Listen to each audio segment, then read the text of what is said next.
මිහින්තර ගිරිහිසින් ගලායන සිහින් වලා අතරේ පහන් වලන උතුම් සරසඳ පොසොන් පොහෝ දවසේ මේ දිනවල පොසොන් මහේ පළවන ඉරදින දහම් පාසල් උදෑසන රැස්වීම මෙහෙයවීමට ඇත්තේ 10 ශ්‍රේණිය අපහටයි. ගෞතම මහා සංඝරත්නයෙන්ද ආචාර්ය මණ්ඩලයේ ගුරු මැතිවරුන්ගෙන්ද ගුරු පියවරුන්ගෙන්ද සහෝදර ඔබ සමගෙන්ද අවසරයි.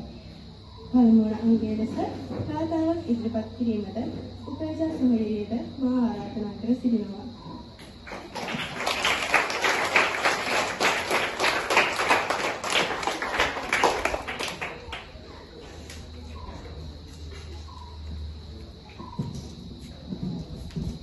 ගර්ජන මහා සංඝරත්නයෙන්ද ආචාර්ය මණ්ඩලයේ ගුරු මෑණිවරුන්ගෙන්ද මා හිතවා සහෝදර සහෝදරියන්ගෙන් අවසරයි.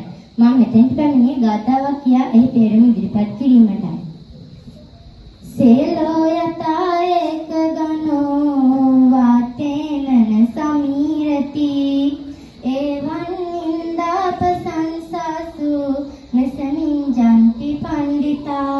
එහි තේරුම නම් මහා කලබල් පර්වතයක් වාසයට නොසෙල්වෙනාසේ නින්දා ප්‍රශංසා හමුවේ නුවණැත්තන් සැලවී කටයුතු කරයි. ස්තුති.